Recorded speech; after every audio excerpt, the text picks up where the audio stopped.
in the morning, heart of South Philly. Let's go see what the people have got to say. I'm ready to roll if they need me.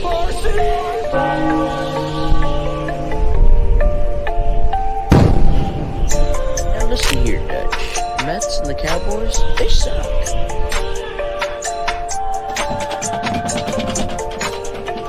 1, 2, 3, go Birds! Go Birds!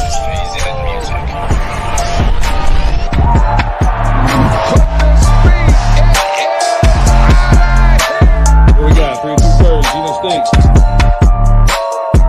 Go Birds!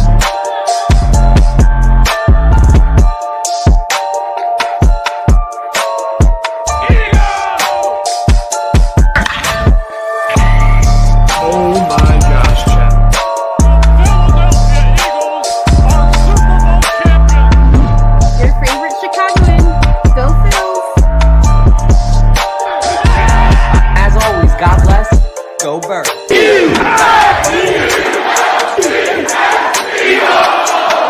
Get your water ice and soft pretzels ready because you are now tuned into a 302BIRDS podcast experience. Proudly presented by TickPick, Nick's Pizza, El Diablo Burritos, and Klondike Kate's on the heart of Main Street. Let's take it to the show. New York. I did not know that it was time for a new ass whooping. You guys know 302BIRDS brings that fire. We bring that energy. Last time we were in your house, we made it our fucking house. Called it Lincoln Financial Field North because we literally owned you guys 44-22. We bring that fire. We bring that passion. We bring that great gameplay on the gridiron. We get loud, the three of us. This week, we are coming back, planning for the massacre at the Meadowlands, part 2. Fuck your chopped cheese, fuck your cheesesteaks, fuck your attitude, and fuck you, New York. We're coming for you. How are you guys feeling this week? Pretty good. Pretty good. This Giants is about to get a nice ass whooping. We're about to open a can of whoop ass on them. So I can't wait for Saquon Barkley just to give it to him. That's all I got to say. Yeah, it's going to be the revenge tour of Saquon Barkley. And I know that Saquon was like, yeah, I'm not going to get booed. I'm just going to tell you this right now. You're going to get booed, unfortunately. But we'll have your back, though. We got your back. We got your back for sure. I mean, you can see I got the Barkley jersey all ready to go. So let's go. Let's go. Let's go as white. So all of our Giants fans that were supposed to call into the show completely just flaked on us. Didn't want to show up. We were going to try to have some kind of contrast for you guys. You know, we love to do that around here. But like I said, none of them wanted to face us. They ghosted us just like their offense ghosts us every time we play them. But without further ado, let's get into Jack's weekly call-ins with a familiar face. What do I want when I'm in the state of Delaware? Of course, El Diablo Burritos. Customer service always is serving your food with a smile on their face, asking how your day is, but their food is phenomenal as well. Their burritos are out of this world, one of the best burritos in town. Their queso is phenomenal. Their burrito bowls are amazing as well. When you're in and around Delaware, stop by your local El Diablo Burritos and tell them that 302BIRDS sent you. God bless, go Birds. Good old El Diablo Burritos. What's up, Dennis? How you doing today, buddy? I'm good, buddy. How are you? Oh, I'm doing Dennis. well. KJ, my guy. What's going on, man? How's I love it going? you, bro. Love you too, man. Dennis the Menace. Jack, did What you do you get have your for us 10 yards? today? Did you get your 10 yards this week? I did. All right, did. cool.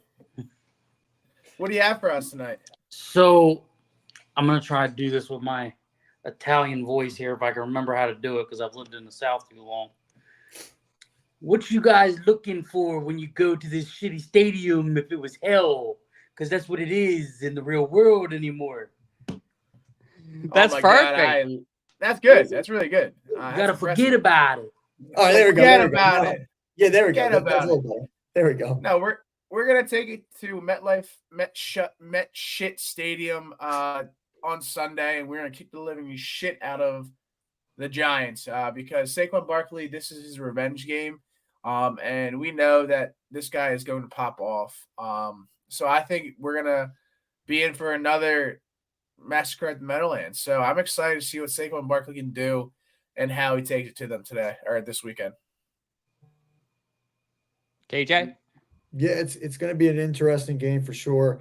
I saw an interview from Saquon, and he was saying, "Hey, I just want to go there like it's any other kind of football game. Obviously, there's going to be emotions. There's going to be old memories, but he's like, I just got to flush that away. And honestly, we just got to get a dub, and that's all he cares about." He was saying, he was like, "I don't care how my performance is. If I have a bad performance, I just care about the win." So that just shows how good of a teammate he is, and how he just wants to go out there and just do what he can do for the team. And if he can't do what he is supposed to do, which is like destroy the Giants, he's okay with that. He just wants a dub. How you feeling about all of it, Dennis? I think it could go either way. I think that field is cursed. I think Sidney Brown should sit another week, so that way he isn't another, I guess, stat towards the injury bug there. So they can leave blanking shit out there. So if he gets hurt, it's okay. Then I don't got to listen to Jack talk about how he's the greatest thing since sliced bread. And then when the king comes back after that following week, I'll be okay.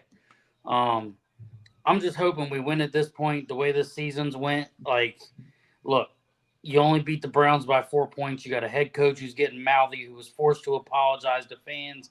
He's clearly grabbing to save his job at this point. Like, just win the fucking game and get us to the next one. Let's rebuild our identity, I guess. Yeah, that's for sure. I mean, we definitely need to rebuild our identity because, like you just said, we just beat the Browns by 4 points. That should never have happened. We should have beat them by at least 2 touchdowns. So I hope this team comes out with vengeance and really shows the NFL that, Philadelphia is here to stay and that they're going to turn their season around, because we need that at this point. Because if we don't win this game, I'm just going to toss the season up, because there's no way in hell we should not win this game by at least 3 touchdowns. Yes, we don't have Boston Scott, but we have the new Boston Scott, and that is Saquon Barkley. So Saquon Barkley is going to get fed. And AJ Will Shipley. Yeah, I mean, he's running back 3, right? Kenny Gainwell never plays good against the Giants. This is true. In stats, if you look back, he's never played good against the Giants. He's never played well at MetLife in the 2 seasons that he's been with Philadelphia. I don't think he's been over 75 yards when he's been at MetLife. I think this could be an ultimate opportunity for them to turn Will Shipley loose. I will say anybody that's been dealing with hamstring injury should not play this game. So, yes, I would bench freaking A.J. Brown. I would bench Devontae. I would bench Sidney Brown. I'd bench Cooper DeJean. I would not put none of these guys out there that are at risk of getting hurt. That Mekhi Becton even said it. He goes, I don't even want to go play in this shit stadium. And he's somebody, that's the thing. There's a lot of guys for me to watch on this list this week for the broadcast. We're going to be doing a pre-game show actually from the stadium at some point. Won't overlap with your guys' fantasy show, so don't worry. Thank you guys for running that. If you guys aren't doing anything on Saturday mornings at 10 a.m., come check out Dennis and Benny. And Sunday morning. Huh? Sunday morning. Oh, did I say Sunday or did I say? You said Saturday. Oh, shit. Sorry. Sunday morning, 10 a.m. Saturday morning at 10 a.m. If you want to come see Sippin' Sports, do that. So Sunday morning at 10 a.m., come watch the fantasy football show. Get all your advice. Get ready. Get riled up for fantasy football, bringing you all the coverage. But sometime probably before that, I'm thinking maybe at like 9 a.m., we're actually going to be doing a pregame show. I talked about it today with Jack and KJ from the stadium. So we're going to be setting up the broadcast with Mikey D. So that's going to be a pretty cool experience. We've done that once before with Sippin' Sports. It went pretty well. So we'll try it again. If it all goes to shit, whatever, but at least we get the experience. At least we give it a try. But yeah, I mean, it's going to be an interesting game for a lot of players. Like Dennis said, homecoming for Saquon, homecoming for Becton, and more on this list too. Also, one thing that's going to help the Eagles, I think, is today Andrew Thomas, the starting left tackle, was announced out for the Giants. So hopefully they can exploit that and have another 5-sack week. That would be beautiful. I think their corners are banged up too, from what I heard, but I don't know how bad. Yeah. Yeah. I mean, we'll see. The Eagles should hopefully be able to take advantage of it. But that's all we got for Jack's Weekly Call-ins. Dennis, I want to thank you, as always, for joining us. Guys, if you don't, please give Dennis a follow at 302 Dennis. Is it 302 Dennis Fantasy? I thought it was Dennis 302 Fantasy. I don't ever keep track. I got too many to look at. Hey, I hear that, brother. But if you look up those 3 words together, you'll definitely find this guy. And if not, you'll find him from our posts. He's always adding us as collabs. We're always adding him as collabs. Same thing. So give Dennis a follow. We appreciate you, Dennis. And I'll give you a call sometime soon. Okay, bro? All right, man. Hey, you got to do the Jason Kelsey dance before this thing's over. Oh, yeah. All right. Send me a video of what you want me to do, and I'll check it out and do it for you. All right? All right, man. I'll see y'all later. See you, bro. Peace. You got the whole gimmick on, Dalt. That's why he's asking. Hey, look at this fucking guy, all right? What the fuck are you supposed to be, huh? Motherfucker, all right? My favorite is I want to find the video from the vlog in New York where you first saw the New York cheesesteak for the first time and you went, what the hell? The look of disbelief on your face. But it actually almost like the looked like the disbelief on Phillies' faces. The Phillies fans' faces, the city's face, after getting our ass whooped by the Mets 4-1. Time for Phillies talk with Ballpark Tommy. Finger stitch. So please make sure you guys eat at Nick's Pizza. If you haven't, the local pizza joint around here, their pizza is killer. Detroit style, circle style, whatever you could want. We don't have Ballpark Tommy tonight. But joining us for our Flyers and our Phillies segment, want to welcome Brendan to the show. How are you, Brendan? I'm good, man. Appreciate you having me. It's been a little bit of a minute since the last time I was on here. Yeah, it's definitely been a little bit. But the hot topic right now for the Phillies, and one thing I think all of us are eager to hear and get your perspective on is Dombrowski obviously sounds like he doesn't want to do anything. Are you on the Soto train? Do you think that the team needs to do more? How are you feeling about all of it? So I think I've said it for probably a couple of months now, going back probably to the deadline. I think that this team should stay away from Juan Soto like he's the plague. You have a guy like Trey Turner who hasn't produced this year. He's only in the second year of a 10-year contract. Bryce Harper's on maybe year 5, 6 of a 11-year contract. Nola's going into a 7-year contract. Wheeler has another 4. These are guys that aren't going anywhere anytime soon. You don't know what age is going to do to them. You don't know what their health is going to look like. You don't even know if they're going to be able to produce. I could not be less in line to give a contract to a 25 going on 26-year-old who's probably going to want a 8 to 10-year deal and probably upwards of $550, $600 million. I think that's something you stay away from. You look at guys like Anthony Santander, who's going to get you a much better, plate ratio, batting behind a guy like Harper, or maybe even a guy like Luis Ariz who can take that Schwarber spot to lead off, putting Schwarber down to, batting behind Harper, getting him to, not get pitched around like he has for the last 2 years now. So, Brendan, let me ask you this.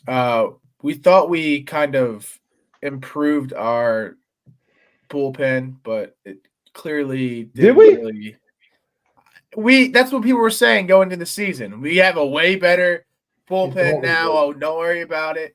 Do you still think we need to still kind of work with our bullpen or get new coaches? What do you think was the best decision for the Phillies to make in this offseason? Yeah. I think Dombrowski went down the right route for what he was looking for, going from the offseason of last year, getting a utility guy. Shouldn't have been Whit Merrifield, should have been somebody better. Then going into the deadline of this year, you definitely needed a bullpen guy. You got Tanner Banks. He wasn't it. You went out and got a left-handed outfielder, Austin Hayes. He wasn't it. You try to get a shutdown reliever who's going to be your closer. Estevez wasn't it. So all these guys were positions that they needed. You definitely probably could have tried to get another, fifth starter in there. But it's just he went down the wrong route. I think you stay away from Soto. I think it's just you definitely shouldn't have brought back Kevin Long. I get needing, to bring back Rob Thompson, but I don't see what you're looking at or what you're seeing from a Kevin Long standpoint unless they're trying to go down the Soto route, and that's they're in for him. Gotcha. Yeah, Okay. it was interesting to hear that they were bringing back the whole staff in general. I mean, they're bringing back Thompson, and they're also bringing back Kevin Long, which is kind of infuriating because I kind of know what I know you're talking about with that, because Kevin Long for sure. I mean, we've lost a lot of trust in him, it seems like, because especially in the postseason right now, I mean, the bats were nowhere to be found, and it just seemed like a lot of our rhythm was just gone. We just didn't have anything. And it was just like it kind of backfired on Kevin Long, obviously, and he's like the main scapegoat for sure. And I think obviously they should have realized that he is one of the main problems. He's one of the issues, but they didn't realize that, and they're running it back. It seems like with the coaching staff, unfortunately. Yeah, we need to do something because this can't be the Phillies that they're starting to be like the Sixers. And we got pieces for the Sixers team in the offseason. Whether they'll be the right decision, I don't know. But we got to figure it out because we can't be upset or misled like we have been with the Sixers and now the Phillies, because now we're gonna probably, I hope not, see this 10-year drought of getting to the postseason, losing first round, because this is kind of like history repeats itself, and we saw this back in 2008 when we won the World Series, and then to 2011 or whatever. So hopefully we can kind of nip that in the butt and figure it out, because this team's good. This team is not bad at all. We just need to figure it out. Get all the pieces moving and make the well-oiled machine run well. Now, Brendan, do you think we could have a chance? I keep on hearing the name Alec Bregman. Do you think we could go for him?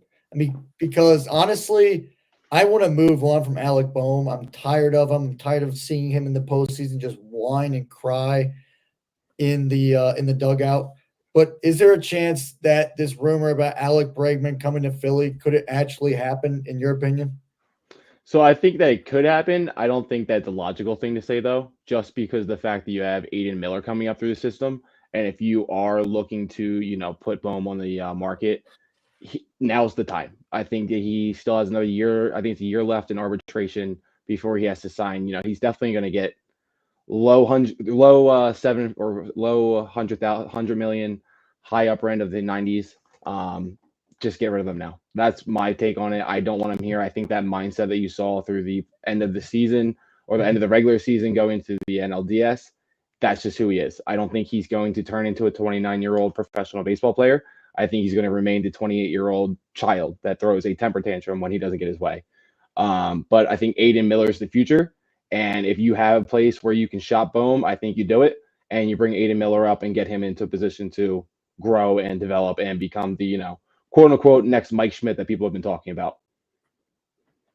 Agreed for sure. All great points, fellas. Before we move on to our next topic for Phillies, I just wanted to say real quick, it's just frustrating from our perspective too to hear that from Dombrowski. I know yesterday everybody in the Phillies group chat was obviously going nuts about it, but it's annoying when you hear, hey, we're basically just going to stick with the status quo, was what I summed up everything that I got from Dombrowski. Hey, we don't need to make a change. And we're basically going to put all our eggs in basket of hoping to be like the 2018 Red Sox is literally, I think, the comparison that he gave in his speech, which is back-to-back years. They didn't get to where they wanted to be, and then they won in 2018. If it doesn't go like that, though, do you know how dumb you're going to look? Like, that's the problem. The definition of insanity, gentlemen. It's doing the same thing over and over again and expecting a different result. So I don't know. It's like you're just a professional manager, he's manager. I'm sorry. He's the player development, player operations. Yeah, exactly. Sorry.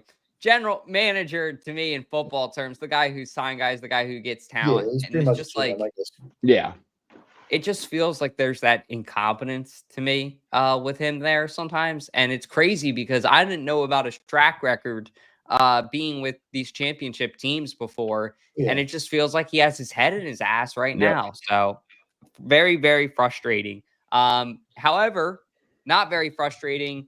Brendan, how are you feeling about Andy Painter, as a lot of people are calling him now? I think that is the best absolute name that you could have for a starting pitcher. And secondly to that of Taijuan Walker, you better start packing his damn bags. He's going to be your number 5 guy. I think you figure out a way to restructure Walker's contract and get him to be a long-term guy in the bullpen. But this is the pitcher version of Aiden Miller. This is a guy that is going to develop through the system and be the next Paul Skeens. And I hate to, have that comparison that early to a guy that just has, 20 games into the league, but that's who this guy's being compared to.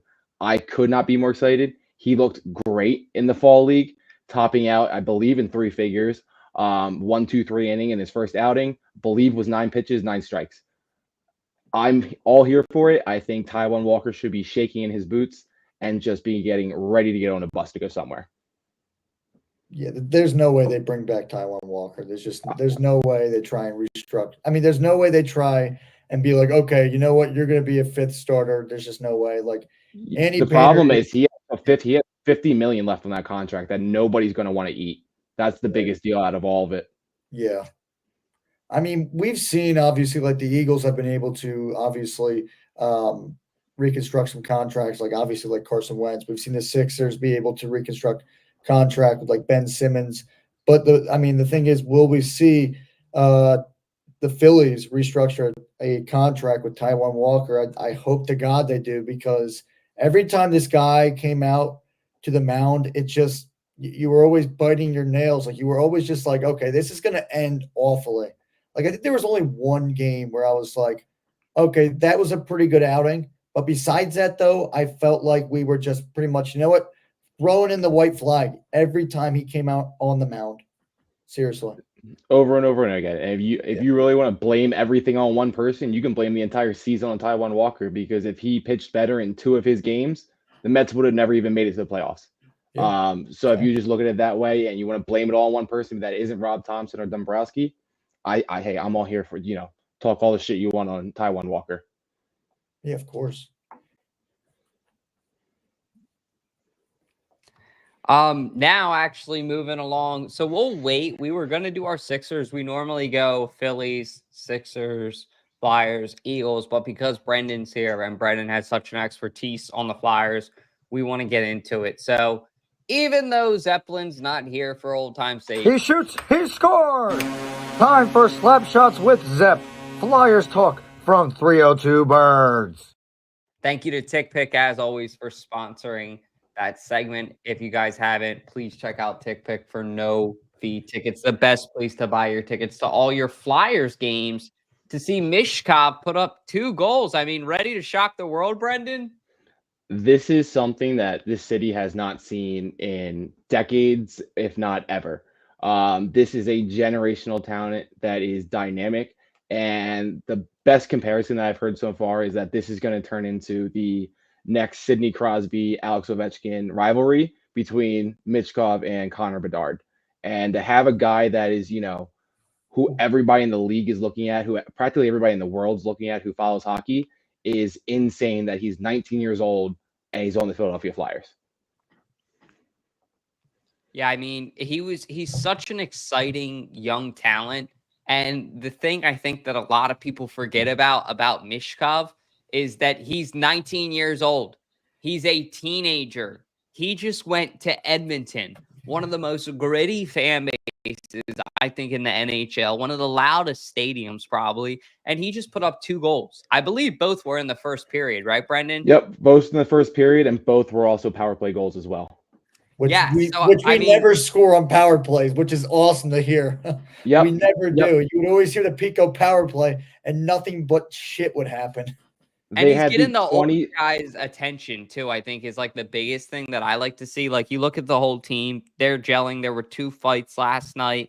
But the main thing I just wanted to say, and then I'll let you guys take it after that, is just remember when everybody was saying Torts would be a transition coach about a year and a half ago? I was thinking about it in my car ride today when they were talking about the Flyers. And obviously the players, the drafting, all of that, but the follow through, the real execution, the follow through on making sure these guys are ready. I mean, you got to give Torts some credit too, where credit's due. So it's nice to see the whole team, led by the young and Mishkov, ready to shock the world. Yeah, no, this is probably the most excited people have been for Flyers hockey since maybe 1998 when Eric Lindros got traded for. You're talking about a team who the top 6 guys don't average more than 22 years old. That's insane. You have Owen Tippett, 23, Morgan Frost, 25, Mishkov, 19 on your first line. And then your captain is about 31 years old in the third line. And this is just stuff you haven't seen before. The biggest thing that I think people need to realize of going into the season, of especially people who are Phillies fans, just have zero expectations. Allow yourself to just watch this team this year, watch them grow, watch them develop. Because if you watch the first couple of games, you can clearly tell that they don't have the chemistry that's there right now. But I think that just, comes with time. There's people that are saying that Michkov and Jet Luchenko are just way above the rest of the guys with their talent. I don't think that's the case. I think it's 3 games, and I think it just takes guys to get acclimated to each other. I agree. I mean, learning from the Phillies' downfall, I mean, we got to go into the season with the least expectations, because I feel like that's what we did last season for the Flyers, and we almost made the playoffs, which we weren't expected to go to at all last season. So, just watch this team develop and just hope for the best. Don't expect them to be in the playoffs at all. Just kind of let the season unfold and see what happens. That's the best mindset I think we need to have now as Philly fans, just in general, in all of our sports, just to have the least expectations. And hopefully, it won't bite us in the ass. But yeah, Michkov is playing well. Is that Luchenko also another AC rookie too, as well? He's a rookie. He's actually the youngest player in Flyers history to start a game at 8. I think it's like 18 and a couple days and change. That's crazy. So it's crazy that these young bucks are, helping this team kind of develop into a better team, because they were the only 2 that had the goals last. Michkov with 2, and then Luchenko with 1.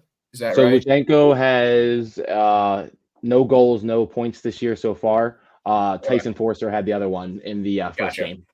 Okay, I got you. Yeah. But yeah, I mean, I'm excited to see what this team can do. I think I'll be watching this Flyers team more than I did last season. Yeah, no, this is huge. I think this is what we were talking about, just goals for this year, is watching these young guys, especially guys that are going into their second year, of Tyson Forster and Sam Erickson, who both finished in top 10 for Rookie of the Year last year. Another thing that you haven't heard in Philadelphia, for Flyers history in a long time, if not ever, with 2 guys in the top 10. And the other one is try to get puck on net. They were 31st in the league last year in efficiency, and at the same time, 22nd worst all time throughout the history of the NHL, dating back to the early 1850s of a power play. So if you're going to shoot the net, create chaos, give the puck to Michkov. That should be the goal day in and day out. Of course. Yeah.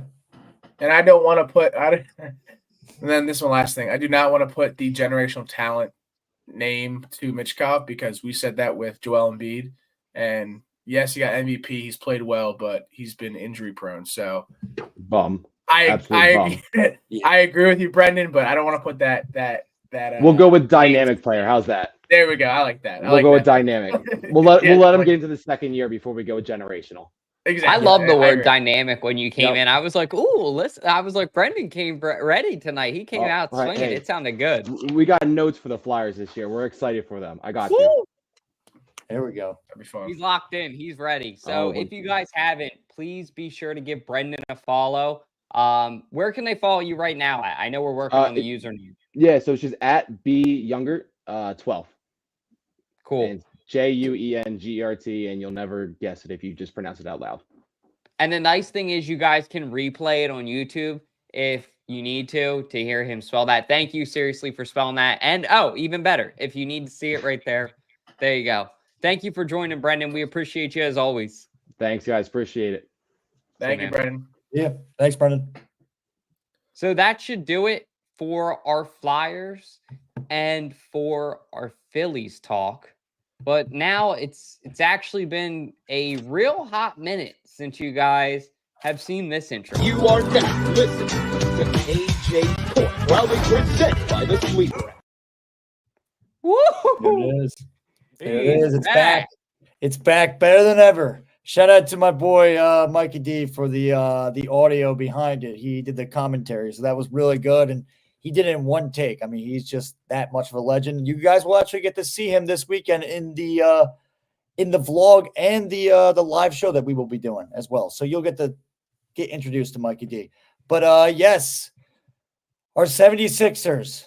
Oh man, we already have some headaches, some injury updates. I mean, already we're banging our heads right now with this team, and the season hasn't even really started yet.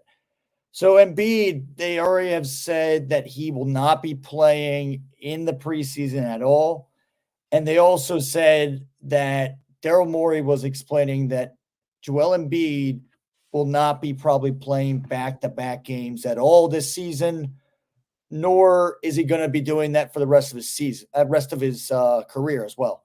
So that's the crazy thing. They're not going to be doing back-to-back nights. So, yeah, that's what they're trying to really kind of rest him, especially like help him out for like the postseason, which I don't know if it's going to really help him for the postseason because as we were just saying before, and Jack kind of alluded to it, Embiid can't get away from his injuries. I mean, you can't just get away from being injury prone. And that's what Embiid is, unfortunately. That's just how it is. And with centers in the NBA, it's always tough. And just in basketball, I mean, they're always going to have knee problems.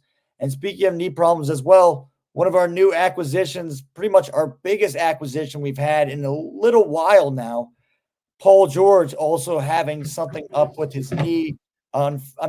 Fortunately, it's a hyperextension to his knee. It was just a bone bruise, so he avoided a very serious injury. That's what the doctor said. So that's the good thing. But he's going to be out for the rest of the preseason, which is okay. We just need him for the regular season. We need him healthy. But yeah, already we got some scares from the Sixers, which isn't good so far. But yeah. Hey, this is why I said this was the dumbest pickup ever with Paul George. You got somebody who's been in the league for 8, 9, 10 years. Oh no, he's injury. Of course, he's gonna be injury prone. He's fucking old as shit. Why would we go for an all-star who's not really an all-star anymore and risk, hopefully making it to the finals? But yeah, it's just like these injury bugs should not be luckily they're happening in the beginning of the season, but at the same time, it's like we got to get younger.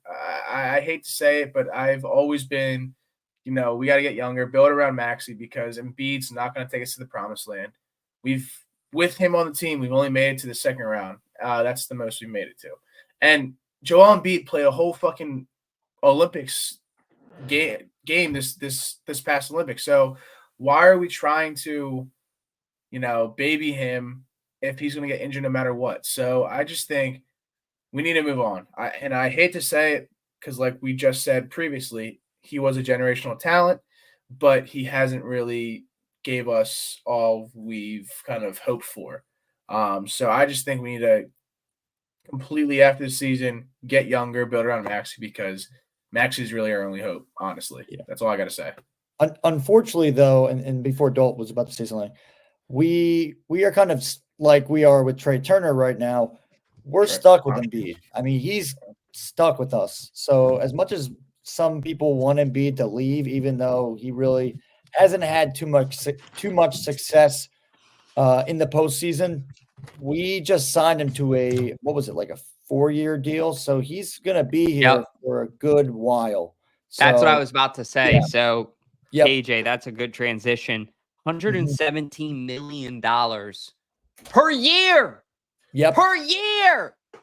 You got that money. The only person I know that's got that kind of money laying around is Money Stacks himself, Ballpark Tommy, because he knows how to save it. But seriously, $117 million per year for two guys who can't stay healthy.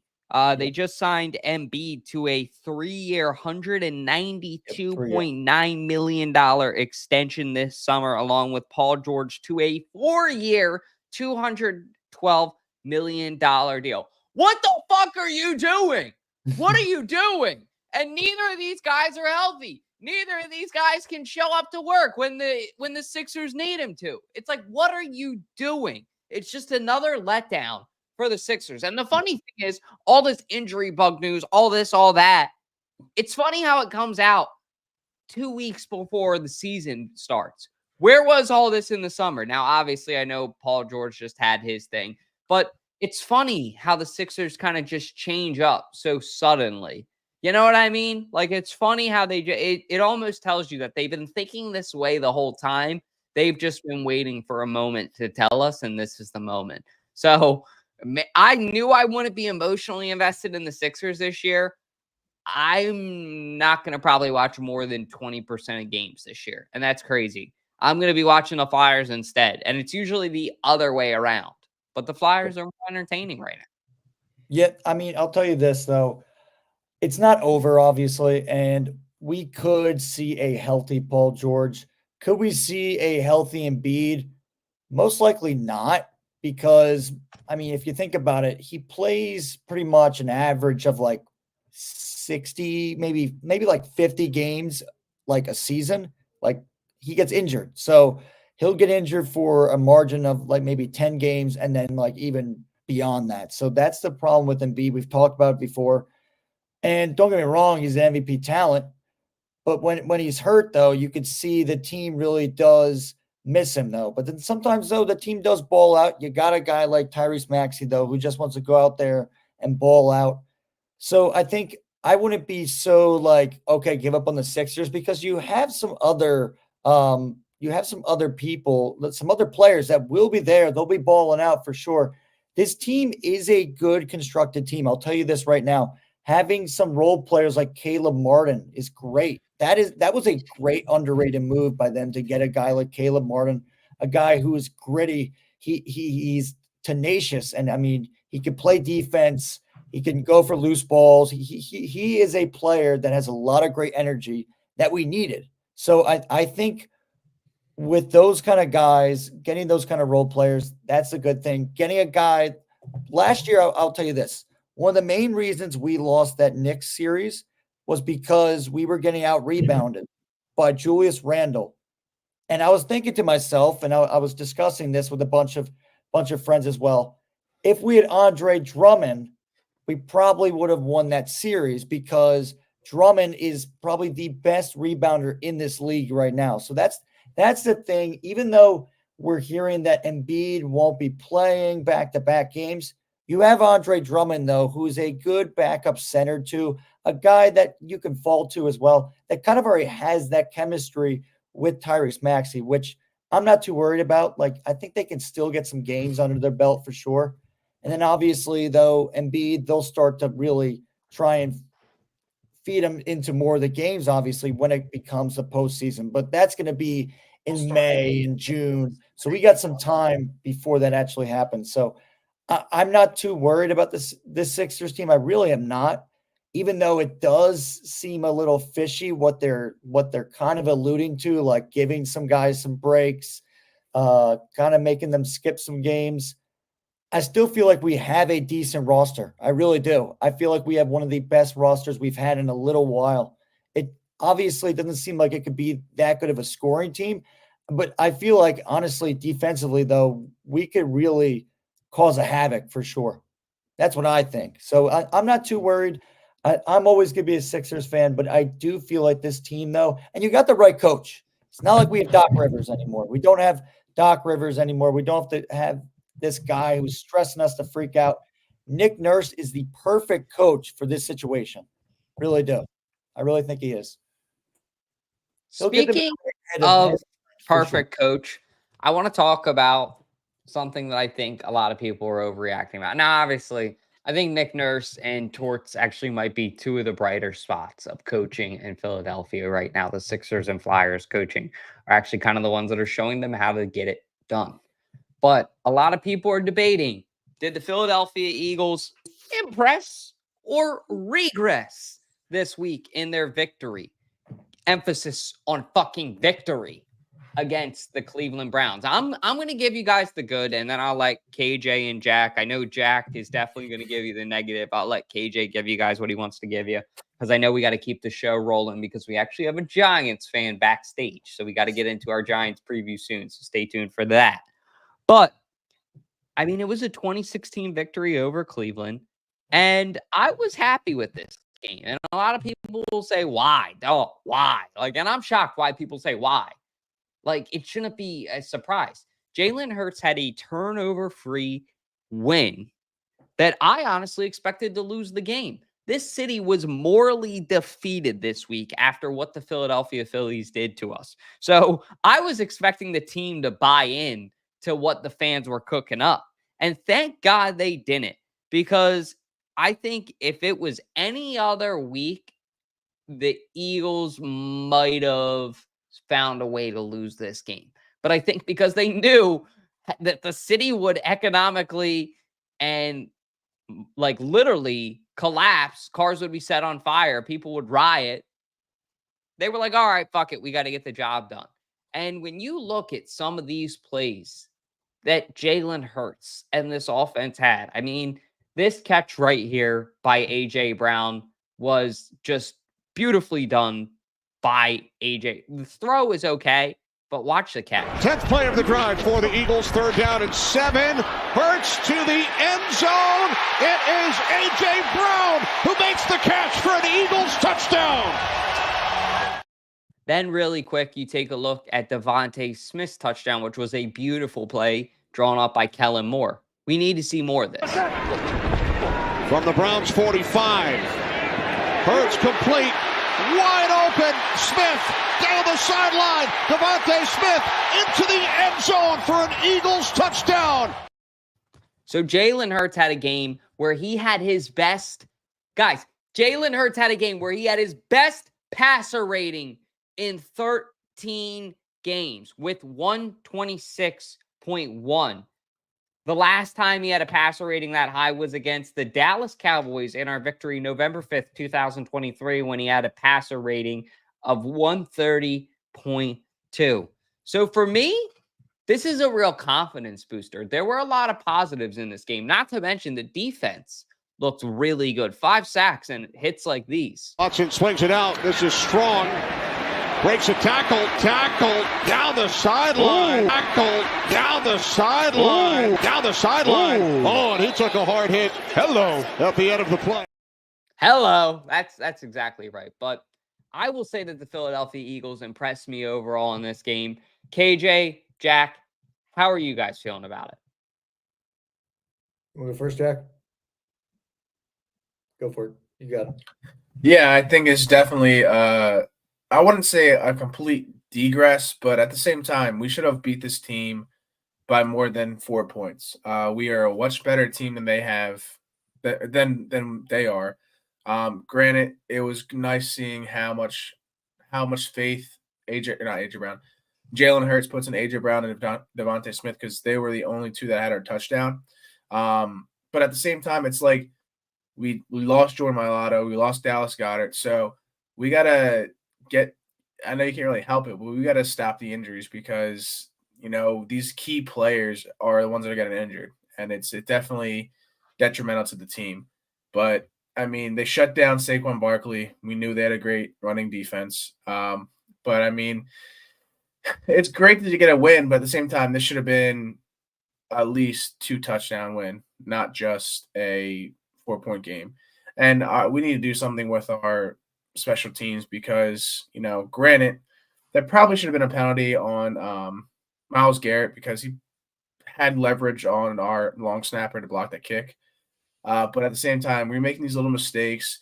When we got the ball, we went 3 and out. We can't be doing that. If we get the ball, first possession, we got to take it down and at least with the field goal, because without that, it's just like it's a wasted play. So we got to get better with time of possession of the ball, and Jalen Hurts needs to play more confidently. We saw he played more confident this game, but we got to see more of that, because if we play anywhere the way we played against the Browns last weekend, we're in for a long season. And real quick, sorry, go ahead. No, go ahead. I was done. I just wanted to say before KJ gets into it, just to piggyback off of that, because you just brought it up. And KJ, you can go ahead and answer this too if you want. Ross Tucker was actually talking about it. Shout out to Ross Tucker. We love Ross Tucker. He follows the podcast on Instagram. But he had some great points about how nowadays in the NFL, it's pretty normal to see the first 6 to 10 plays scripted and a lot of different things on the first 6 to 10 plays just to kind of react and see what the defense is going to give you. So I wonder how much of that is happening. The Eagles hardly ever do anything on the first drive, if ever. So, I mean, what are your guys' thoughts on that with the NFL transitioning to that? Because the Eagles are not only the only team, but do you think that that's a bad thing? Do you wish that they came out with more of a game plan, or how do you feel about the whole reacting to it? I think it seems like the NFL in general is kind of getting away from like scoring right away. And also it seems like a lot of the teams have to get in a groove. It seems like that's what I've kind of noticed. But obviously, I mean, you've noticed that the Eagles have not, I mean, they're one of the only teams that have, I think it's the only team that have not scored at all in the first quarter. All these games that we played so far, like they have not scored at all in the first quarter, which is crazy to think that we are 3-2 right now because you got to score obviously right away. I mean, that's also like, I mean, that is something that you should be able to do, but for some reason we can't do that. And it's unfortunate, but for most of the time they're getting the job done. But yeah, I think it is something to note for sure. But yeah, that's what I think about it. Yeah. Now moving along to our next topic, which we can go over a little bit quicker. I'll just say this about Cooper DeJean. I think he looked great. There were a lot of plays that the Eagles utilized him on sort of a nickel blitz is what I saw it as. Now, emphasis on amateur, but he had a strong debut. He looked really sharp coming across that edge. There was that one hit where Ajomu couldn't get him down, and Cooper came in and finished it. And then there was another one later in the game where somebody else came in and finished it for him. I thought he just had a great pursuit personally. I thought he looked extremely confident. And to see the growth that Cooper DeJean has had was amazing. He also had a great pass breakup on Jerry Jeudy out deep. So he looked aggressive. He had a great pursuit, like I said, and he just looked like a natural out there. And that's really what you want to see out of a guy you invest so much in your second-round draft pick, drafting the same exact position. I don't know how often that happens in NFL history, but drafting the same exact position back-to-back rounds. Not only that, but the first and second round is pretty significant. I was going to say before you alluded to the whole Cooper DeJean thing, I do feel like the Eagles, obviously, I mean, going back to the other topic, I mean, we did get the win. That's great. But I think without that block kick that was, I think, yeah, it was by Myles Garrett, and then Rodney McLeod actually returned it, which is great for Rodney McLeod. But I think besides that, though, we would have won the game by at least a touchdown, maybe some other extra points as well. So, I mean, besides that, though, even though it was 20-16, though, most likely, usually you're not going to get a kick blocked by a team like that. I mean, you're usually not going to get that to happen, and they return it for a touchdown right before the half. So it's unfortunate, but I mean, to piggyback off that, Cooper DeJean, though, I do feel like he did have a great debut for sure. It seemed like he was great in coverage as well. I think he was matched up with Amari Cooper a couple times as well, which he did seem like he did pretty good against him, which Amari Cooper just got traded to the Bills. But yeah, he's obviously a veteran in this league. And I mean, for a rookie like Cooper DeJean, a guy who's just getting fed to the wolves right there, pretty much being like, all right, son, go out there and go play in the NFL. And that's what he did. And he seemed like he did great. I mean, that pretty much was a sack, that play that he had. They didn't call it till I think they were first saying it was incomplete pass, and then eventually they overturned it. and it was a sack. So that was great for Cooper DeJean. I guess it's great for his confidence as well. So, and I think the confidence, getting back to it for the win, I think that will help them out. I do think they will go into this game against the Giants, even though it was a 4-point win. I do think they do get some kind of confidence back, a confidence boost. And Jalen also, I think he did look poised out there. He looked like he was more comfortable out there with the system. He seemed like he was getting the ball to to Devontae and AJ at the right times. There was a couple of times where AJ was wide open and he missed the whole read. And I was like, damn it. He had him wide open to the left and he missed it. But that's going to happen sometimes. You're going to miss certain plays, and he kind of made up for it. So I do feel like it is disappointing to just win by 4 to a horrible Browns team. But that block kick should have never even happened in the first place. And it just happened to be 4th touchdown. Yeah, I know Nick Sirianni. A lot of people were kind of blaming. I was listening to Chris Long's podcast today, and a lot of people were getting at Nick Sirianni, like saying that they wouldn't have went for this field goal. They wouldn't have done this. They wouldn't have done that just because the angle, the trajectory of it, all these things, it just didn't make sense. This, that, blah, blah, blah, blah, blah. I will say this. If Nick Sirianni wouldn't have went for this field goal, there would have been an uprising and everybody would have had something to say about it. So it's just like at some point, like, and I thought that when I was listening to WIP today, it's at some point for me, it's just like, pick a damn side, like pick a side and stick with it. And it's frustrating. I know I do it. I know we do it. I mean, we're in the media too, not necessarily the same height, at least yet. One day we would hope to be like some of the legends, like some of the GOATs. But yeah, it's just like, come on. Sometimes things just don't work out. Sometimes, hey, maybe just say, Jesus Christ, Myles Garrett is a freak of nature. Good play by him. How come that's so hard for people to say? I don't know why. But one thing I do know is that the Philadelphia Eagles are going to come into MetLife and do something like they did last time. And that's where our Giants fan comes in. Let's give you guys a little bit of context into who JT, a.k.a. Jizzle, is. Yeah. Look at this. What do you think about this game? What's going to happen today? What do you got? The vagina Jones, you know what I'm saying? What's up? Disrespect to the Giants for the game. That's my man, 50 grand. But we gonna beat that ass. I'm letting you know right now.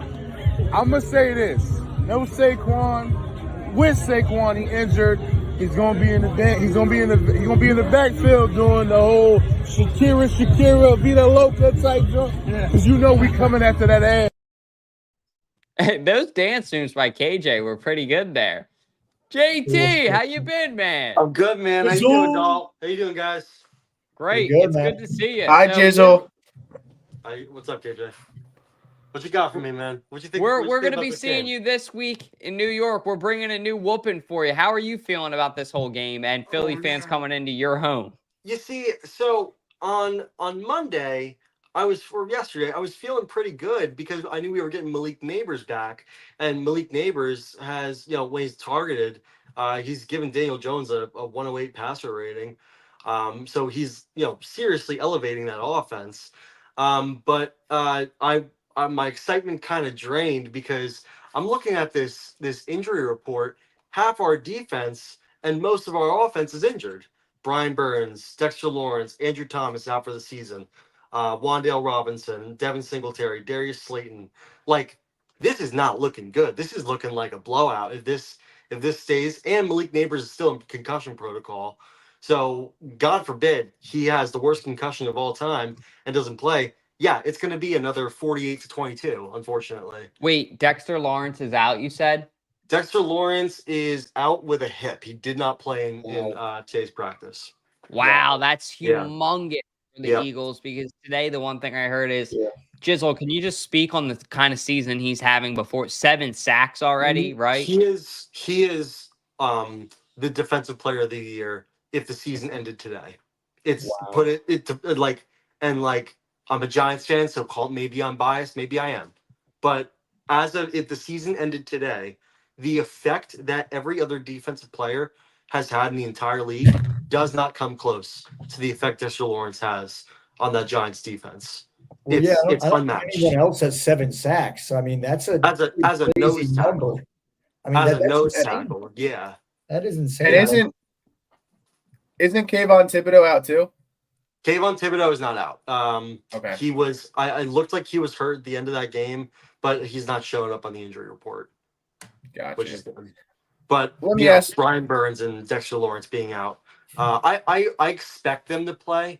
I didn't hear anything too bad, but if this is just what it's saying right now, and that's not looking good because you're gonna see what that defense looks like if without Dexter Lawrence, and it's going to be a completely different team without him. So Jizzle, let me ask you this. I love your setup, right? I see a nice 26 blue jersey in the back. Listen, man. How are you feeling about? He still loves how do Saquon. you, He still loves him. What do you want me to say? I'm pissed. Oh, I'm so mad. I'm so mad. Do you? I'm not think, exactly happy, but I see people piling on Saquon. I don't think that's right. I mean, I think that I honestly think he did what's best for him, and I can't really be too mad at him for that. I never burn my jerseys. I have 3 signed Saquon Barkley jerseys. I've talked to him countless times over the years. He's a man of God. I've talked to his family. I'm never gonna disrespect him in any way. So I'm leaving. I left the jersey up. That's not what most Giants fans are doing, but that's just me. No, I agree with that. I agree with that for sure. It makes a lot of sense because I mean, you see a lot of people burning jerseys nowadays, but the good thing about from what I've heard, in the stories you've told me, Chris, Chaos Chris, shout out to Chaos Chris as well. So he has told me as well, Jizzle always he got to meet Saquon. He got to talk to his dad and his family as well. So, I mean, a lot of these people don't get to do what Jizzle is fortunate enough to do. But I mean, it's you kind of just get the perspective and you get you get to see the real person behind the helmet.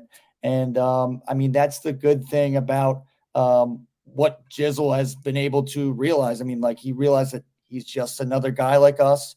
And he just happens to be getting paid millions of dollars for playing football. I mean, which we would all love to do for sure, but we're not as skilled and freaks of nature as Saquon is. So, but I do totally salute you for doing that for sure. Yeah. Now, I will say he's not completely free from criticism because he could have completely gone to a different team like the Texans and gotten very similar money just to leave the division. I'm upset at him, but I will never disrespect him. But at the same time, he could have gone to the Texans. He really could have. That's my thing. You're not gonna see me piling on him. Do you think that there was a spitefulness out of the signing on his part for just being frustrated with the organization? Or because KJ and I'll never forget when we found out. We're in the car on our way to Florida for spring training, and the news breaks. And, we talked about it on the show that week, but you know how it is being as a sports broadcaster. Sometimes you just talk about things just to talk about them, just to shoot the shit. I never actually thought that, because the kind of guy, like you said, Saquon is. I'll put it to you this way. Saquon Barkley is a great dude, a great player, but he's very cookie cutter. And I don't mean that in a mean way. I just mean goody two shoot, everything you want out of a player. He doesn't give you any problems off the field. Right. He's loyal. He's respectful. He does the right things. And it's almost a wrong thing to go to a rival team. And it's almost an even more wrong thing to go to the Philadelphia Eagles or the New York Giants or the Dallas Cowboys or an NFC East rival team specifically. Right. So I was shocked that he did it. But you look at Zach Ertz, same thing. I can't sit here and pretend that the sword is double-edged. That hurt us, too. We never thought that Zach Ertz, Super Bowl champion. I just think it's a different era now. Players are more about their money. just because the way the economy is too and everything with that. So I think it's more just about getting their money now. They've seen a lot of players blow their money too. That's a huge thing about guys not saving it well. So I just think that could be the reason why. But this game, there's a lot of players to watch. A lot of guys' homecoming game for the Eagles back in MetLife Stadium. So I do expect Saquon Barkley to get the majority of opportunity this game and get the majority of takes. But we'll see how it all plays out. We will be up there at MetLife Stadium. So if you guys aren't doing anything on Sunday, come tailgate with us. We'll be up there bright and early. KJ, Jack, me, Mikey D, JT, aka Jizzle, Chris, Chaos Chris, and maybe more. I don't know where we'll be tailgating yet. I don't know what lot. Maybe with 4th and John if we Maybe can the find same them. lot we were at last time. Where the I don't remember what lot that was. Do you? Jizzle might. Jizzle, remember which lot that was? Man. Or no? If you watch the vlog, you could probably tell from a background, right? You probably have to sift through the blog. Or the vlog. I would probably. Let me get back to you on that. I think I remember. I think I have pictures from that day. Hold on. You know what we could actually do is we could just Look at this. What do you think about this game? What's going to happen today? What you got? The vagina Jones, you know what I'm saying? What's up? Respect to the Giants. just another way to show that. really I'll see text the, it to you, Jizzle. I'll send it to you so you can see it as well. But Yeah. hopefully we have that kind of experience again because the away New York game, I don't know if you know this, JT, Jack, and KJ both do as well. That was my favorite Eagles game ever, I think. Now, the score is one thing, but your guys' stadium is actually really clean. I know we bust the balls about the cheesesteaks, this and that, but I was really impressed with the cleanliness of the inside of it. I won't say too much about the parking lot, but that's the Northeast in the United States. Our parking lots are not, the cleanest, nicest places in the world. Neither are Washington. So maybe it's an NFC East thing. It's actually kind of funny that you say that because MetLife is literally built on top of a landfill. Oh, well, Yeah, hey, once I got in the stadium, man, I was genuinely impressed with it. I thought it was a really, really nice place to play football. So good luck to you guys. We'll be tailgating with you. Like I said, meet up with us. We'll be announcing where we're at on Instagram, what lot. Stay tuned for that. Oh, one second before we let him go. I did want to ask one thing, though. What do you think the reaction will be in general, though, with the Giants fans? Like, I know that Saquon said, I don't think they're going to boo, but what do you actually think is going to happen? Do you think there'll be more boos or will there be, that's what I think. Yeah. So I think the reaction will be overall negative. I mean, you have to expect that with his first game back. There was one thing I wanted to touch on before I headed out. Is I think Tom Brady has actually talked about this a lot. I think you'll see players going to rival teams more nowadays because the game is a lot more friendly than it used to be. Tom Brady talks about back in the day, like I wasn't friends with anyone on the other teams. Like you're like my enemy. Like on the field, off the field. Like it is an actual rivalry. So it's one thing. It's what you said. People are more financially aware because there's so much more money in the game now. But also the rivalries are not as bitter as they used to be. The fans don't really see it that way, but the players definitely do. And so I think that's why the fan reaction. I mean, people won't be like throwing shit at him, but the fan reaction will be negative because the fan base overall is really, really like upset at Saquon by and large. Right. That makes sense for sure. Yeah, that's what I thought. I knew for sure that would probably be like an outcome for sure. I know that I talked to some other Giants fans too who are going to be at the game, and they said for sure they're booing them. It's no question they're going to boo them. So yeah, I just wanted to know that. Mm-hmm. Snakequan, as some of them are calling him, which I think is absolutely ridiculous. I don't know if I invented that name. Did I invent that name? I don't actually. You did. I heard you. The first person I ever heard say that Snakequan was you. So yeah. Which I laughed at. I thought it was hilarious. Else. I just thought it was funny. It was funny. It rhymes well. It's original. Yeah. But hopefully he fucking slithers like a snake all over you guys with his rushing skills or whatever the fuck. I don't know. But JT, want to thank you for joining us as our honorary Giants fan. We appreciate the hell out of you, man. And see you we on will see Sunday, you right? on Sunday. All right, I'll see you on Sunday. Peace. Thanks, man. All right, Jackson, no trivia tonight. We'll skip it tonight and get back into it next week. But anything you want to say before we get ready to head up to New York? We're not heading up to New York. We're heading to New Jersey. So New take that out of your Jersey. calendar. Oh, yeah, the New Jersey Giants. Thank you. He's Rutherford. Wow, 2 weeks in a row, no trivia. Crazy. But yeah, no, I mean, hey, we got the win against the Browns. But this week we gotta take it to them. This is Saquon's coming back to New York. So we gotta show up. And Saquon needs to drop at least his nuts and maybe his shaft on these Giants team with 2 touchdowns for 180 rushing yards.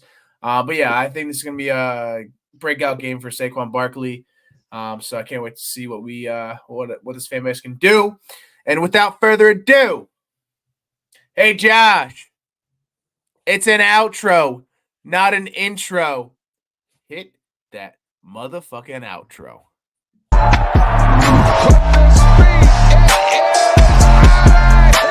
Here we go. 3, 2,